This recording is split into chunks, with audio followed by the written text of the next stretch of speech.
बस मैं शुभकामना देना चाहूँगा कुलदीप जी को, सबरंग को, जिन्होंने ये समारोह रखा है और हम सभी भोजपुरियों को एक छत के नीचे बुलाया, जो कि बहुत कम होता है। साल में 1-2 बार 3 बार हम लोग मिलते हैं, इसी बहाने मिले। और सबसे बड़ी बात है कि भोजपुरी को एक तरह से बढ़ावा मिल रहा है, लोग पसंद कर रहे हैं। और बहुत बहुत धन्यवाद देना चाहूँगा मैं कुलदीप जी को और सबरंग की पूरी टीम को। आज कई अवार्ड आपके हाथों में देखे गए, तो कहना चाहेंगे अवार्ड किस किस लिए मिला है? अवार्ड मेरा निरहुआ रिक्शा वाला 2 फिल्म था, जिसमें सतीश जी डायरेक्टर थे, तो बेस्ट डायरेक्टर का अवार्ड मिला।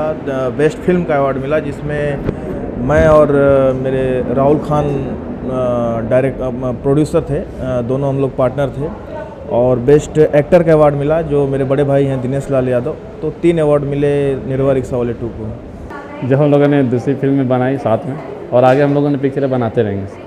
आगे क्या तैयारी चल रही है, क्या कहना चाहेंगे? अभी हम लोग फिर से धमाकेदार एक मूवी लेके आ रहे हैं, निरहुआ हिंदुस्तानी पार्ट 2, जब भी हम लोग नेक्स्ट मंथ शूटिंग करने जा रहे हैं। मतलब निरहुआ रिक्शा वाला पार्ट 2 के बाद फिर एक बड़ा धमाका होने वाला जी है? बिल्कुल बिल्कुल, हम लोग फुल मेहनत कर रहे हैं, और मैं चाहूँगा कि निरहुआ हिंदुस्तानी जैसी इसको भी अच्छी बनाऊँ, पार्ट 2 को भी। दर्शकों से क्या कहना चाहेंगे? बस दर्शकों को यही चाहेंगे कि जैसे भाई प्यार बनाए रखा निरहुआ हिंदुस्तानी रिक्शा वाला पार्ट 2 के लिए, आगे भी बनाते रहें।